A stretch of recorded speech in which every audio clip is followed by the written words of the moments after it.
मेरे प्यारे देशवासियों, नमस्कार। हमारे जीवन में कुछ तारीखें ऐसी होती हैं जिन्हें याद रखने के लिए कैलेंडर देखने की जरूरत नहीं पड़ती। आज 26 जुलाई ऐसी ही एक तारीख है।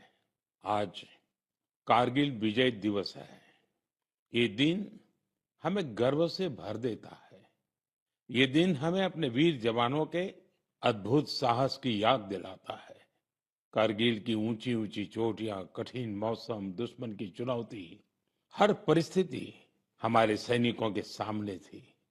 लेकिन उनका हौसला हर चुनौती से बड़ा था। उन्होंने मां भारती की रक्षा के लिए अपना सर्वस्व अर्पित कर दिया। आज कारगिल विजय दिवस पर मैं सभी वीर शहीदों और वीर सैनिकों को श्रद्धापूर्वक नमन करता हूं। साथियों, आज का भारत अपने वीरों को सिर्फ याद ही नहीं करता, बल्कि नई पीढ़ी तक उनकी गाथा भी पहुंचाता है। इसी भावना से इस वर्ष एक विशेष शौर्य विजय यात्रा निकाली गई है। 14 जुलाई को दिल्ली के नेशनल वॉर मेमोरियल से शुरू हुई यह मोटरसाइकिल यात्रा द्रास के करगिल वॉर मेमोरियल तक पहुंचेगी। इसका संदेश है one ride, one nation, one salute. यह यात्रा हमें याद दिलाती है कि राष्ट्र के लिए दिया गया बलिदान कभी भुलाया नहीं जा सकता। साथियों, आज भारत अपने सैनिकों के साहस के साथ साथ अपनी तकनीकी क्षमता को भी लगातार मजबूत कर रहा है। कुछ दिन पहले भारतीय नौसेना में आईएनएस महेंद्रगिरी शामिल किया गया। यह आधुनिक जंगी जहाज भारत में ही डिजाइन किया गया है, भारत में ही बना है। इसमें 75% से अधिक स्वदेशी सामग्री का उपयोग हुआ है। यह आत्मनिर्भर भारत की बढ़ती शक्ति का प्रतीक है। इसी महीने डीआरडीओ ने Pinaka long range guided rocket का भी सफल परीक्षण किया। इस सफलता के पीछे हमारे वैज्ञानिकों और इंजीनियरों का सामूहिक परिश्रम है। 2-3 दिन पूर्व ही डीआरडीओ ने कुशा मिसाइल का भी सफल परीक्षण किया है। साथियों, आज रक्षा उत्पादन हो, रक्षा निर्यात हो या मित्र देशों के साथ राजनीतिक सहयोग, भारत लगातार नई ऊंचाइयों की ओर बढ़ रहा है। इस महीने की शुरुआत में मैं इंडोनेशिया में था, जहां ब्रह्मोस और अस्त्र मिसाइलों के लिए एक बड़ा समझौता हुआ है। दुनिया का भरोसा भारत के रक्षा उपकरणों और तकनीक पर बढ़ रहा है। आइए इस करगिल विजय दिवस पर हम अपने अमर शहीदों को नमन करें और एक सुरक्षित, सक्षम और आत्मनिर्भर भारत के निर्माण का अपना संकल्प और मजबूत करें।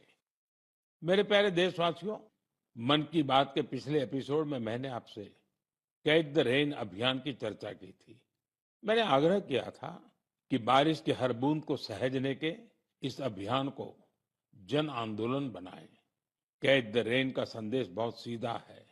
जहां बारिश गिरे, जब बारिश गिरे, पानी को वहीं सहेजिए। इसलिए 4 जुलाई से देश भर में एक विशेष अभियान भी चलाया जा रहा है। इसके तहत बारिश के पानी के संचयन, ग्राउंड वाटर रिचार्ज, पुराने जल स्रोतों के पुनर्जीवन और वृक्षारोपण को नई गति दी जा रही है। मुझे बहुत खुशी है कि गांव हो या शहर, पंचायतें हो या सामाजिक संस्थाएं, हर जगह लोगों ने बढ़ चढ़कर भागीदारी की है। कहीं पुराने तालाबों से गाद निकाली जा रही है, कहीं कुआं और बावड़ियों को फिर से जीवन दिया जा रहा है। बंद पड़े बोरवेल अब ग्राउंड वाटर रिचार्ज का माध्यम बन रहे हैं। साथियों, मध्य प्रदेश के सीधी जिले में करीब 1,500 तालाब बनाए गए हैं। नरसिंहपुर में अमृत सरोवरों को संवारा गया है। महाराष्ट्र के नासिक में बड़ी मात्रा में पानी सहेजने की क्षमता विकसित हुई है। आंध्र प्रदेश के नंदयाल में सभी ग्राम पंचायतें इस अभियान से जुड़ी हैं और पुराने तालाबों को फिर से उपयोगी बनाया गया है। हमारे शहर भी पीछे नहीं है। छत्तीसगढ़ के कोरबा, उड़ीसा के भुवनेश्वर और आंध्र प्रदेश के विजयनगरम इस अभियान के उत्साहजनक परिणाम दिखाई दे रहे हैं। आइए हम भी अपने आसपास किसी एक तालाब, कुएं या बावड़ी की जिम्मेदारी लें, पानी की हर बूंद बचाएं। आज बचाई गई हर बूंद आने वाली पीढ़ियों के भविष्य की सबसे बड़ी पूंजी है। मेरे प्यारे देशवासियों, कुछ ही दिन पहले ग्लासगो में कॉमनवेल्थ गेम्स शुरू हुए हैं। हर देशवासी भारतीय दल को निरंतर अपनी शुभकामनाएं दे रहा है। उनकी कामना है कि सभी खिलाड़ी और एथलीट बेहतरीन प्रदर्शन करें और लोगों का दिल भी जीतें। साथियों, हमारे युवाओं ने हाल के दिनों में स्पोर्ट्स में कई शानदार उपलब्धियां हासिल की हैं। पीवी सिंधु बैडमिंटन में जापान ओपन का खिताब जीतने वाली पहली भारतीय बन गई हैं। उनकी इस उपलब्धि पर पूरे देश को गर्व है।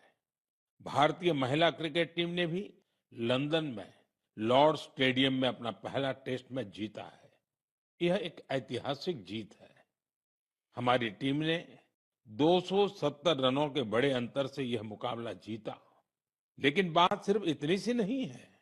लॉर्ड्स के लंबे इतिहास में यह महिलाओं की टीम का पहला टेस्ट मैच था। 1983 में इसी मैदान पर भारत ने अपना पहला क्रिकेट विश्व कप जीता था। अब हमारी नारी शक्ति ने यहाँ देश का नाम रोशन किया है।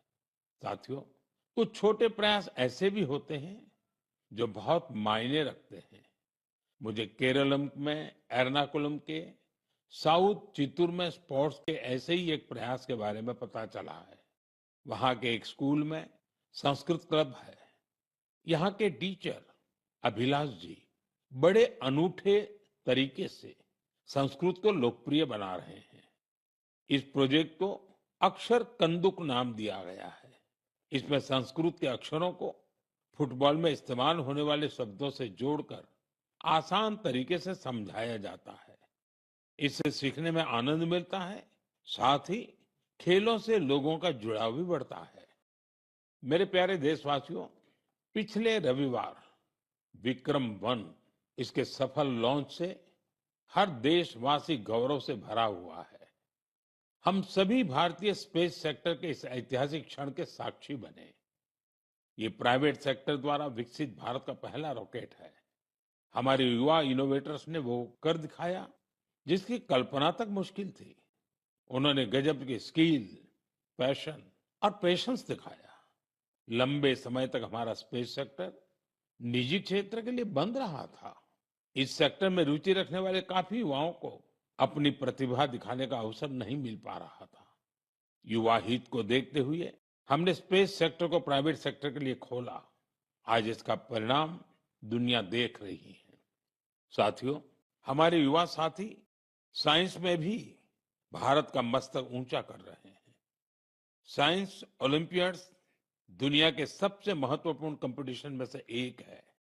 इनमें बड़ी संख्या में स्टूडेंट्स हिस्सा लेते हैं। इस महीने फिजिक्स, केमिस्ट्री, बायोलॉजी और मैथमेटिक्स के ओलंपियाड हुए।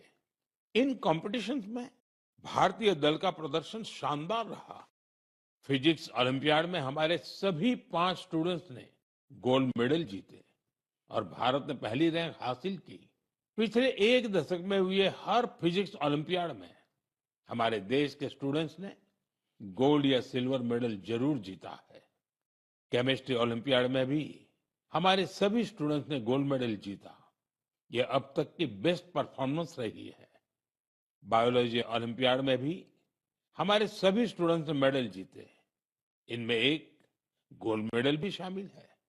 वहीं मैथमेटिक्स ओलंपियाड में हमारे स्टूडेंट्स ने 2 गोल्ड और 4 सिल्वर मेडल्स अपने नाम किए।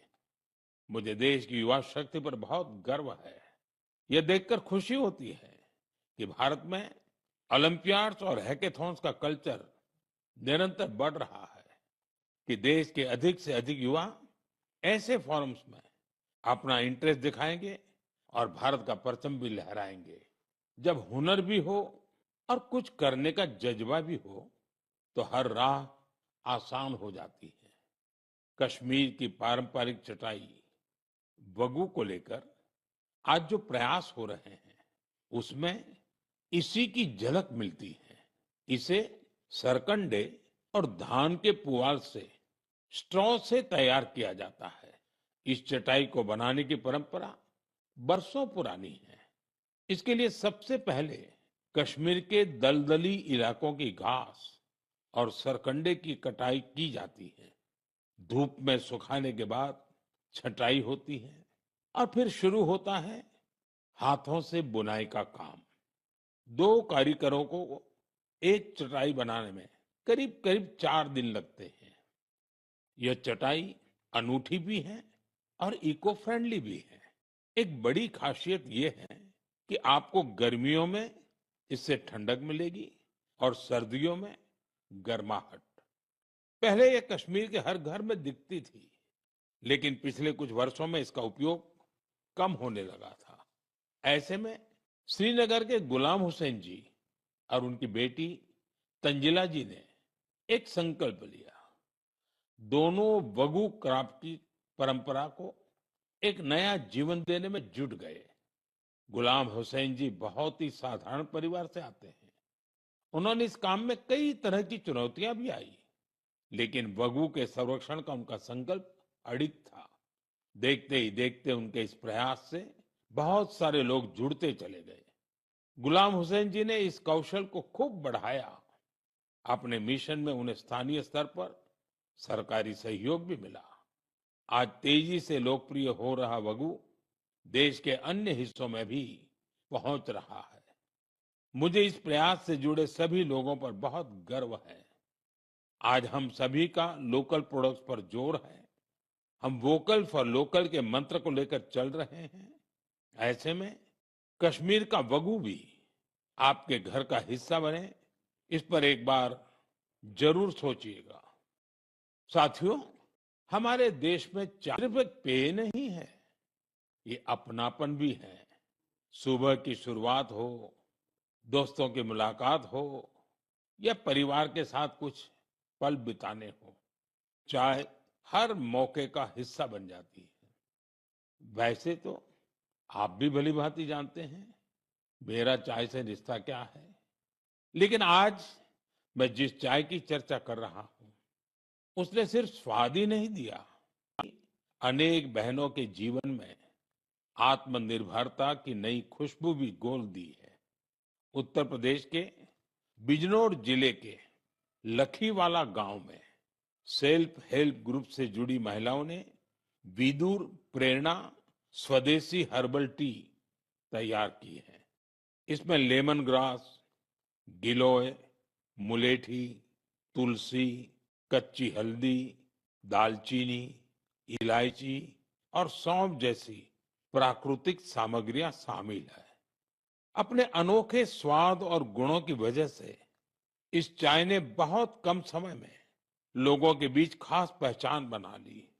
प्रयागराज के महाकुंभ और दिल्ली के इंटरनेशनल फूड फेस्टिवल में इस हर्बल चाय को खूब सराहना मिली। विदेशों से आए लोगों ने भी इसमें दिलचस्पी दिखाई। साथियों, सबसे प्रेरक बात इसकी शुरुआत है। ये पूरा प्रयास सिर्फ 1 लाख रुपए से शुरू हुआ था। आज यह ब्रांड देश के बड़े संस्थानों तक पहुंच चुका है। ये पहल हमें बताती है कि जब स्थानीय ज्ञान, प्रकृति और महिलाओं का आत्मविश्वास साथ आते हैं तो एक छोटा सा प्रयास भी बड़े बदलाव की शुरुआत बन जाता है।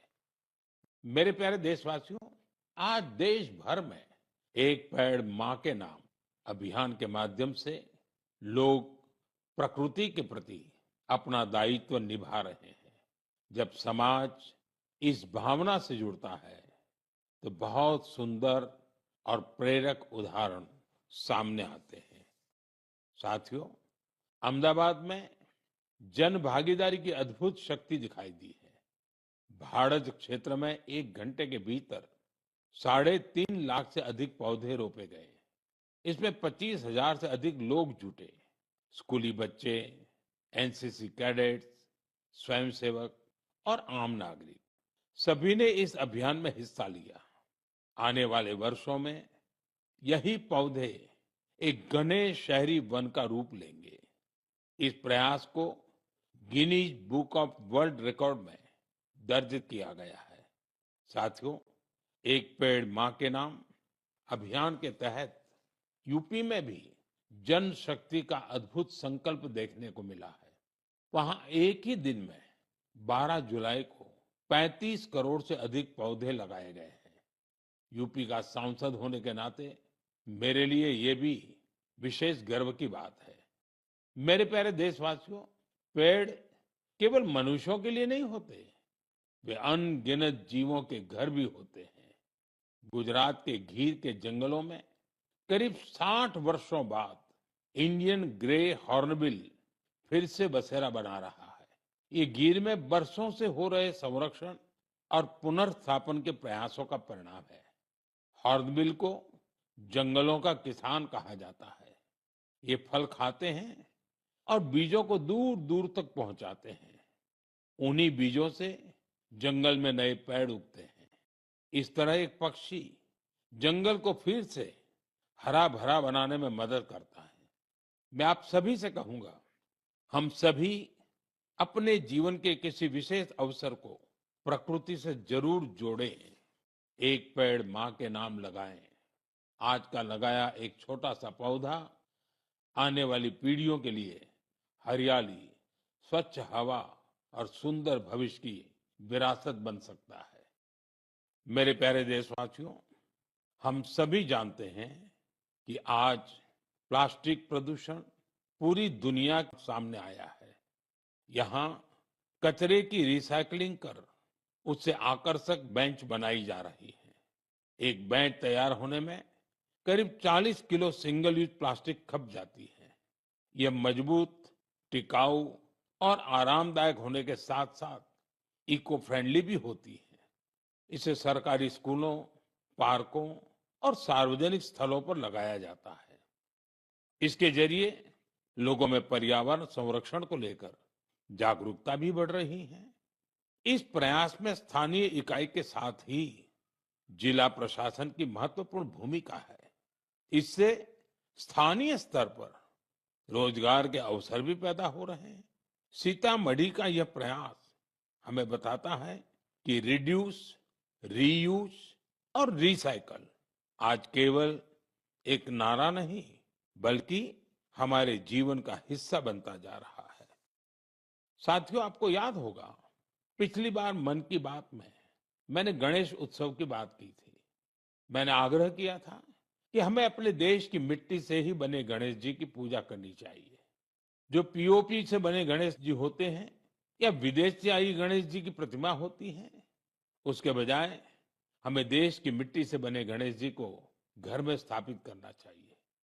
इस विषय पर अनेक लोगों ने मुझे संदेश भेजा है और अपने विचार रखे हैं।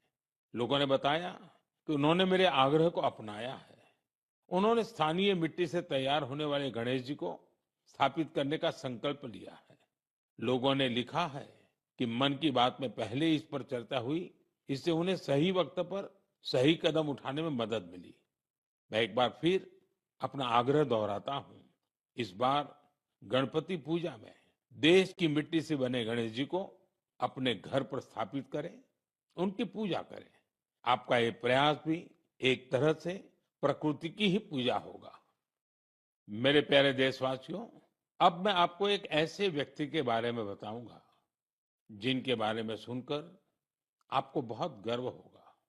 एक ऐसे व्यक्ति जो साइंस और इनोवेशन के क्षेत्र में बढ़ चढ़कर काम कर रहे हैं, दुनिया में जिनकी पहचान बन रही है। लेकिन इसके बाद भी वो अपनी जड़ों से गहराई से जुड़े हुए हैं। अवसर मिलते ही वो अपनी मिट्टी का सम्मान करना नहीं भूलते। वो व्यक्ति हैं मणिपुर के डॉक्टर रोनाल्डो रेशराम जी।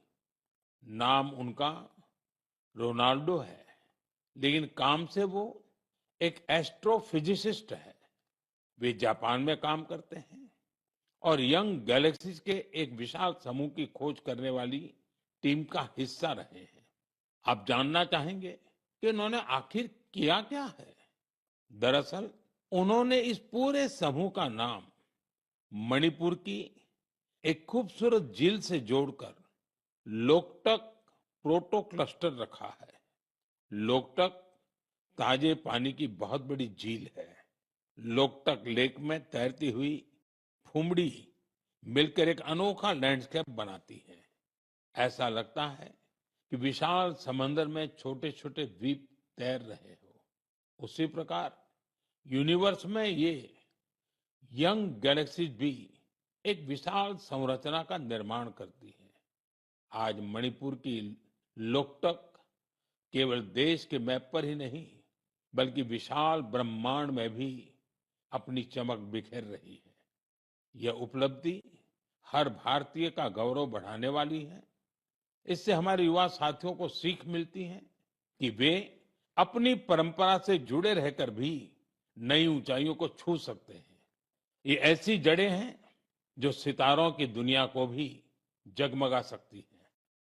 मेरे प्यारे देशवासियों, कुछ ही दिनों बाद 7 अगस्त को हमारा देश नेशनल हैंडलूम डे मनाएगा। इस अवसर पर हम अपने बुनकर भाई बहनों के कौशल और उनकी सृजनशीलता का उत्सव मनाते हैं। हमारे ये साथी पीढ़ियों से चली आ रही परंपराओं को आगे बढ़ा रहे हैं। साथियों, हथकरघे से बना हर परिधान किसी न किसी क्षेत्र, समुदाय और इससे जुड़े असंख्य लोगों की कहानी को सामने लाता है। ये वो लोग हैं जो गर्व के साथ भारत की सांस्कृतिक विरासत को संजोने में जुटे हैं। आज के दिन मेरा आग्रह है कि हम हस्तकला को प्रोत्साहित कर अपने बुनकर साथियों का सम्मान करें। आइए हम वोकल फॉर लोकल की भावना को और सशक्त करें। साथियों, आज देश में जिस तरह हैंडलूम को बढ़ावा दिया जा रहा है, उससे बड़ी संख्या में लोगों का जीवन बेहतर हो रहा है। पोचमपल्ली से पटना और कुथमपल्ली से कच्छ तक इसके कई उदाहरण देखने को मिलते हैं। आज ऐसे कई लोग और समूह हैं जो हैंडलूम की हमारी गौरवशाली परंपरा को नई ऊर्जा और पहचान दे रहे हैं। कोई पोचमपल्ली इकत की सुंदर परंपरा को आगे बढ़ा रहा है, तो कोई महिला बुनकरों को जोड़कर वूल प्रोडक्ट्स बना रहा है। कुछ लोग केरलम की पारंपरिक कसाऊ कला को संरक्षित कर रहे हैं। इससे हमारी माताओं बहनों को रोजगार भी मिल रहा है। साथियों, एक और विषय जिसका मैं विशेष रूप से उल्लेख करना चाहूंगा, वह है खादी। हम सभी जानते हैं कि खादी महात्मा गांधी को बहुत प्रिय थी।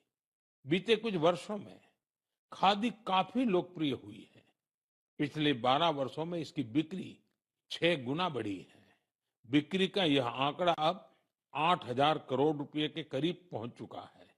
मेरा आप सभी से आग्रह है कि आने वाले त्योहार में खादी का कोई न कोई, हैंडलूम का कोई न कोई, हैंडीक्राफ्ट का कोई न कोई प्रोडक्ट जरूर खरीदें। मेरे प्यारे देशवासियों, अगर आपसे पूछा जाए कि भारत के कितने तरह के म्यूजिकल इंस्ट्रूमेंट्स हैं, तो आप सोच में पड़ जाएंगे। ऐसा इसलिए क्योंकि हमारे यहाँ बहुत से वाद्य यंत्र और उनसे जुड़ी परंपराएं हैं। इसी तरह का एक इंस्ट्रूमेंट है त्रिपुरा का चौपेंग। यह वहाँ की ट्राइबल कम्युनिटीज में काफी लोकप्रिय है। बांस से बने इस वाद्य यंत्र में 3 तार होते हैं। इससे निकली धुन बहुत मधुर होती है, जो सरोद से मिलती जुलती है। कुछ वजहों से युवाओं के बीच इसकी लोकप्रियता कम होने लगी थी। ऐसे में सूरज कुमार देव वर्मा जी ने इसे फिर से लोकप्रिय बनाने का संकल्प लिया। आज उनका प्रयास रंग ला रहा है। वे चौंगप्रेंग के साथ ही वहां के अन्य पारंपरिक वाद्य यंत्रों पर भी परफॉर्म करते रहे। Kokborok folk songs, Baul songs, Bengali folk उन्हें खूब भाता है। अब मैं आपको एक छोटी सी क्लिप सुनाना चाहता हूं। इस संगीत को आप कभी भूल नहीं पाएंगे।